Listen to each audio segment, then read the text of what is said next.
পুরে আশীর্বাদ পর্ব এবং কেক কাটার পর্ব মিটে যাওয়ার পরে সবাই কিন্তু খেতে বসে গেছে। জন্মদিনে প্রায় 40 থেকে 45 জনের আয়োজন করা হয়েছিল। প্রত্যেকেই এসেছিল এবং সবাই মিলে ভীষণ আনন্দ করেছিলাম। চলো এবার দেখাই কি কি মেনু ছিল। তো প্রথমেই ছিল সাদা ভাত, তার সাথে ছিল মুড়িঘণ্ট, ডাল এবং কাতলা মাছের কালিয়া, চিকেন কষা, মাটন কষা, আমের চাটনি, পাঁপড়, মিষ্টি, সাথে তো স্যালাড ছিলই।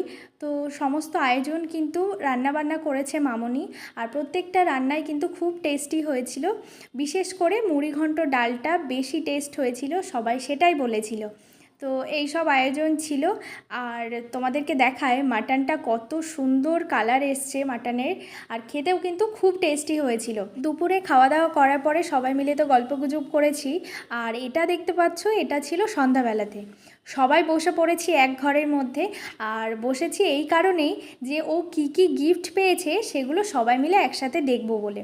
তো রনি তো আমাকে দিয়ে দিল, বললো তুমি খুলে দেখাও।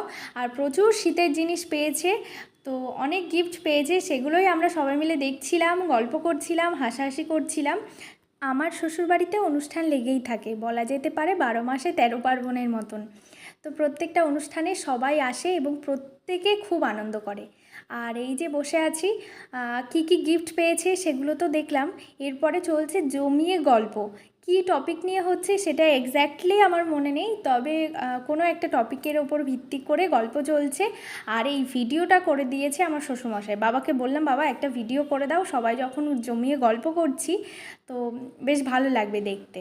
মামনির মুখে গল্প শুনেছি, ছোট থেকে রনির জন্মদিন বেশ ভালো আয়োজন করে করা হতো, মানে অনেক লোকজন বলে অনুষ্ঠান করে করা হতো। তো যাই হোক, এখন তো বড় হয়ে গেছে, তবুও কিন্তু এখনও অনেক লোকের আয়োজন করে জন্মদিন করা হয়। আর আমার শ্বশুর বাড়িতে প্রত্যেকের জন্মদিন হয়, যেমন দাদুর জন্মদিন হয়, মেজো কাকা, ছোট কাকা, আমার শ্বশুরমশাই, রনি আছে। আর এখন তো আমি অ্যাড হয়েছি, আমার জন্মদিন হয়েছে কিছুদিন আগেই হলো, তোমরা সবাই দেখেছো। তখনও কিন্তু বেশ ভালো আয়োজন করে করা হয়েছিল। তো প্রচুর অনুষ্ঠান, মানে বছরে অনেক অনুষ্ঠান আমার শ্বশুর বাড়িতে। তোমরা যারা আমার ভিডিও রেগুলার দেখো তারা অবশ্যই জানো, আর যারা জানো না তারা আস্তে আস্তে আমার ভিডিও দেখতে থাকলে অবশ্যই জানতে পারবে। প্রচুর গিফট তো পেয়েছেই, তার মধ্যে আমার বোন ওকে দিয়েছে কি সেটাই ও দেখাচ্ছিল।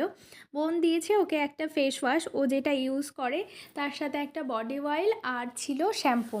তো সেটাই সবাই দেখছিল। আর এবার চলো দেখাই কি কি গিফট ও পেয়েছে। তো বেশিরভাগ শীতের জিনিসই পেয়েছে ও। আর এখানে টিফিন কৌটোটা দিয়েছে আমার কাকিমা শাশুড়ি, ছোটো মা দিয়েছে। আর দেখো প্রত্যেকটা শীতের জিনিস পেয়েছে, আর খুব পছন্দ হয়েছে ওর প্রত্যেকটা জিনিস। আমিও একটা সোয়েটার গিফট করেছি